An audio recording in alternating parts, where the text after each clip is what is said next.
Halo teman-teman, perkenalkan kami dari kelompok 36-5 GPB Ubaya 2020. Di sini kami diberi tugas untuk membuat sebuah PKM GFK.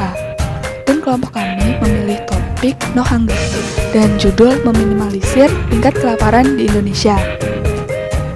Berikut adalah nama anggota kelompok kami. Ada Nikita Esti Pramesi, Maulana Putra Wibowo, dan Arni Dwi Isdiani. Selanjutnya adalah salah satu contoh gambar dari adanya bencana kelaparan. Jadi di sini ada orang-orang yang berbondong-bondong untuk mendapatkan bahan pangan karena kurangnya persediaan bahan pangan untuk mencukupi kebutuhan makanan mereka sehari-hari. Nah teman-teman, kalian pasti nggak asing kan dengan kata kelaparan? Sebenarnya kalian tahu nggak sih apa pengertian dari kelaparan? Kelaparan merupakan suatu kondisi di mana tubuh masih membutuhkan makanan. Biasanya saat perut telah kosong, baik dengan sengaja maupun tidak sengaja, untuk waktu yang cukup lama.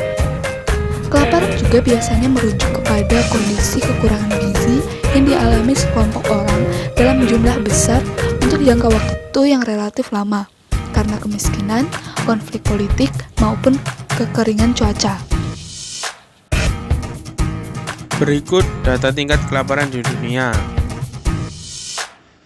Tingkat kelaparan di dunia berdasarkan Global Hunger Index atau GHI, situasi kelaparan suatu negara yang berhubungan dengan kebutuhan dasar fisiologis dan manusia, yaitu kebutuhan pangan dan nutrisi.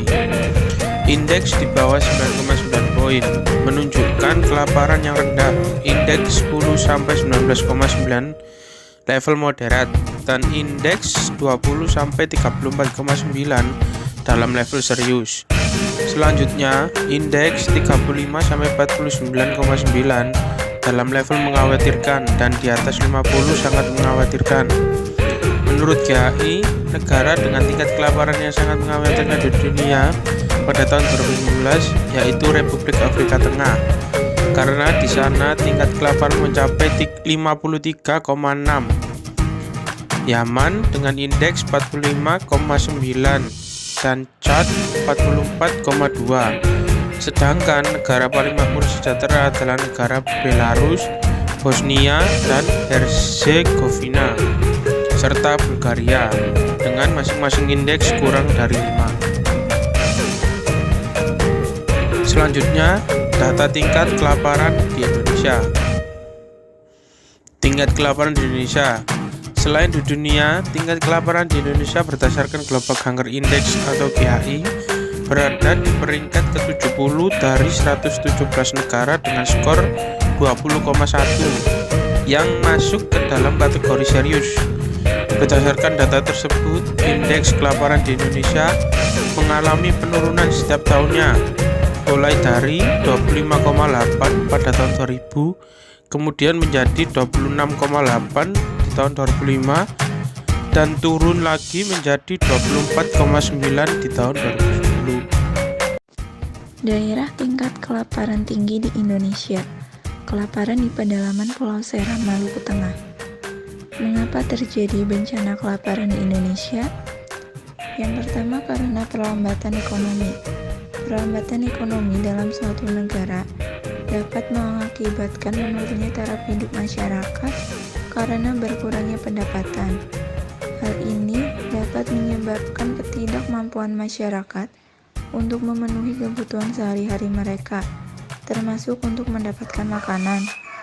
Jika kejadian ini terus berlanjut, maka kasus kelaparan pun dapat terus terjadi sampai keadaan perekonomian kembali stabil. Yang kedua, karena perubahan iklim yang terjadi di suatu wilayah dapat memperburuk kemampuan masyarakat untuk mencukupi kebutuhan mereka. Sebab perubahan iklim seperti banjir dan kekeringan ekstrem dapat melenyapkan hasil panen yang merupakan pasokan makanan serta mata pencaharian masyarakat.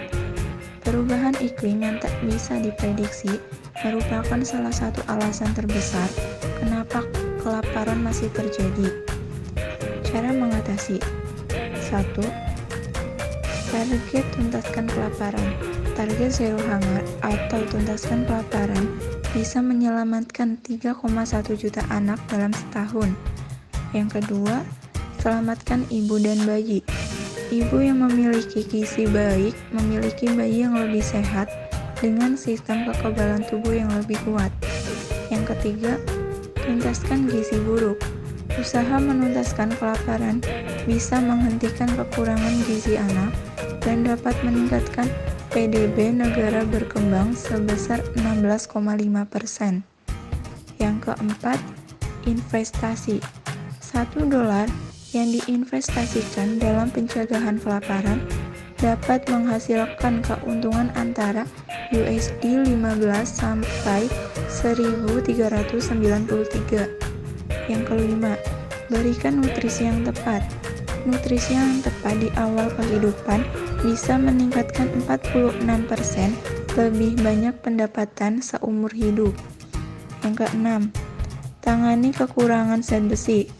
Menghilangkan anak dengan kekurangan besi dalam suatu populasi dapat meningkatkan produktivitas di tempat kerja sebesar 20% di masa depan. Yang ketujuh, kurangi angka kematian bayi. Tak ada kelaparan artinya akan mengakhiri kematian anak terkait nutrisi. Selain itu dapat meningkatkan tenaga kerja sebesar 9,4%. Yang kedelapan, kesejahteraan sosial. Tak ada kasus kelaparan bisa membangun negara lebih aman, sejahtera, makmur, dan adil. Pendidikan generasi penerus juga lebih terjamin. Terima kasih dan salam sehat.